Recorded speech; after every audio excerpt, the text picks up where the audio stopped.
Assalamualaikum warahmatullahi wabarakatuh. Ya teman-teman, dalam video saya kali ini ya, ini tentang penanganan ya pasca kita beli tanaman online ya. Bagaimana cara penanganannya? Pasti dalam perjalanan terkadang berhari-hari ya, ini menyebabkan tanamannya sudah pasti akan mengalami stres ya. Nah, ini adalah langkah-langkah untuk agar tanaman tersebut sehat kembali ya. Nah, langsung saja videonya ya. Ini saya beli bibit ya online. Nah, ini akan saya buka ya, saya cek dulu. Nah, hati-hati ya teman-teman ya untuk membukanya, jangan sampai rusak ya. Karena apabila rusak nanti khawatirnya tanamannya mati ya, atau mengalami kerusakan ya.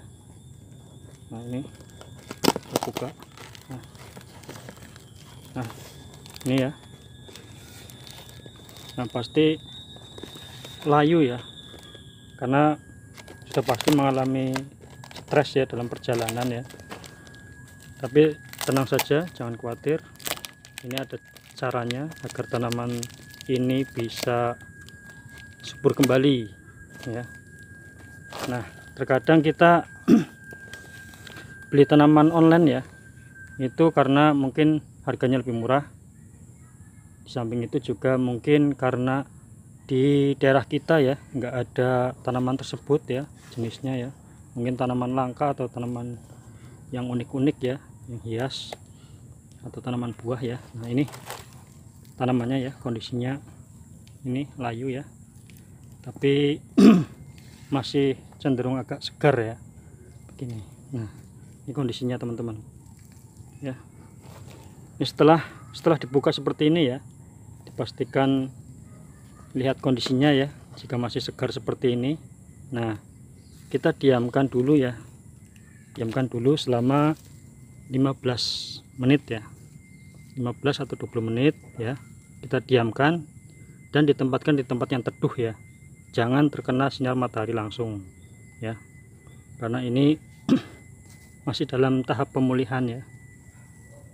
Nah, setelah 15 menit atau 20 menit ya, ini bertujuan agar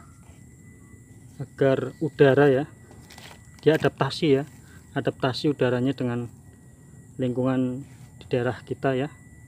Nah, setelah itu ini langsung saja ya, langsung saja. Nanti kalau kelamaan durasinya ya. Nah, ini hanya contoh ya teman-teman ya. Ini saya buka. Nah, pasti ya pengurangan media itu pasti, karena untuk mensiasati ongkos pengiriman ya, agar tidak terlalu berat begitu. Nah, ini pengurangan media. Nah, setelah diteduhkan ya, dia beradaptasi dengan lingkungan kita sekitar ya. Nah, ini prosesnya, langkah-langkah pertamanya ya. Ini kita buka ya.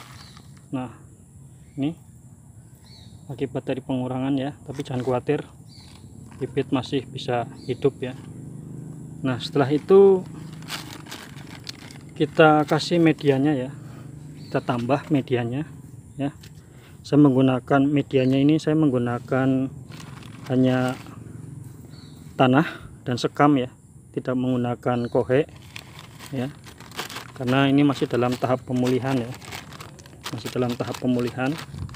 Nah, setelah itu kita masukkan kembali ya ke polybag atau pot ya. Ingat ya, jangan pernah ditanam langsung di tanah ya, karena ini masih tahap pemulihan ya, akibat stres pasca pengiriman ya.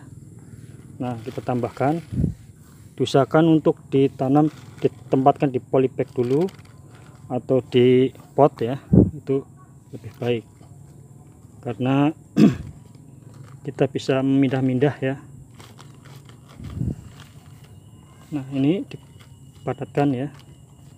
Nah, padatkan kembali.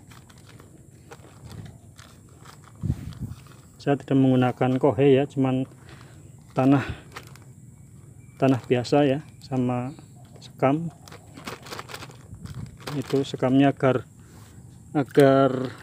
dapat porositas ya, pada saat penyiraman ini tidak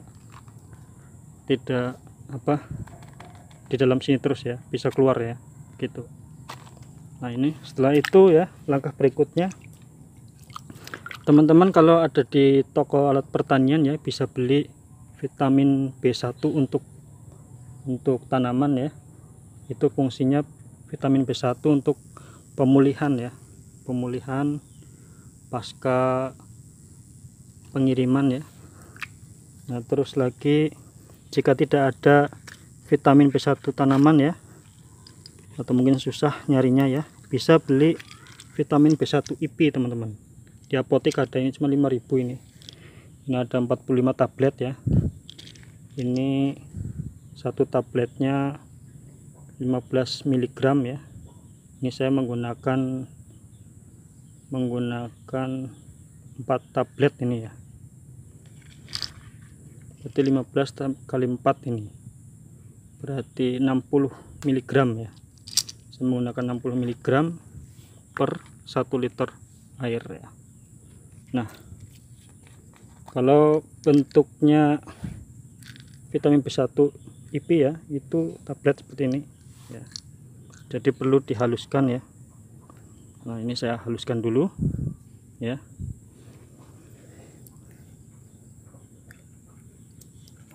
Nah, begitu sudah dihaluskan ya teman-teman ya, dihancurkan ya, dihancurkan terus lalu dihaluskan seperti ini ya, dicampur ya dengan air. Nah, setelah itu kita siramkan ke sini ya, ke medianya sampai benar-benar basah ya, sampai benar-benar basah ya. Nah, itu ya teman-teman ya. Nah, ini sampai menetes ya. Nah, setelah penyiraman seperti ini ya teman-teman, kalau ada spray bisa dispray ya di bagian daunnya, kalau enggak di batangnya ya, di daunnya dan juga di batangnya. Kalau enggak ada bisa dicepat-cepatkan seperti ini ya, cepat-cepatkan seperti ini, tapi bagusnya sih pakai spray ya. Nah, setelah ini ya, nah jika sudah seperti ini ya, ini teman-teman ditempatkan dulu ya, di tempat yang ternaungi, yaitu di bawah atap ya, tapi masih sinar matahari itu masih masuk ya, ya kisaran 20-30% lah ya. Nah, ini ditempatkan yang teduh ya. Setelah itu ya, tunggu 3 hari ya. Setelah 3 hari teman-teman baru boleh dikeluarkan ya. Nah, ditempatkan tapi yang masih ternaungi, baik di bawah paranet ataupun di bawah pohon ya, itu masih dapat cahaya matahari sekitar 30-50% ya. Nah, setelah itu ditempatkan selama 1 minggu ya.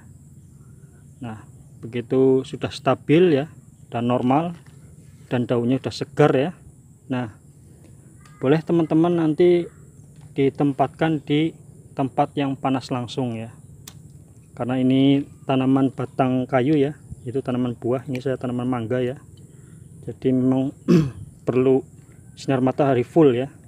Nah, ini ditempatkan di tempat di panas matahari langsung ya, boleh di pelataran rumah atau selera dari teman-teman ya. Nah, itu termasuknya salah satu cara penanganan pasca pembelian bibit online ya teman-teman ya. Nah, ini saya tunjukkan ya, ini kemarin saya habis beli juga bibit online ya, sekarang udah segar ini tampilannya ya. Nah, ini tampilannya ya, udah segar. Nah, itu ya teman-teman ya, daunnya udah segar ya. Nah, kemarin ini saya beli tanaman online ini saya lakukan perawatan seperti itu ya. Alhamdulillah ini bisa tumbuh sehat ya. Ya, cukup sekian dari saya ya teman-teman. Terima kasih sudah menonton video saya. Jangan lupa untuk subscribe, like, dan komen. Bila perlu di share ya, mudah-mudahan bisa bermanfaat. Cukup sekian, terima kasih banyak. Wassalamualaikum warahmatullahi wabarakatuh. Subur Tani Pipit.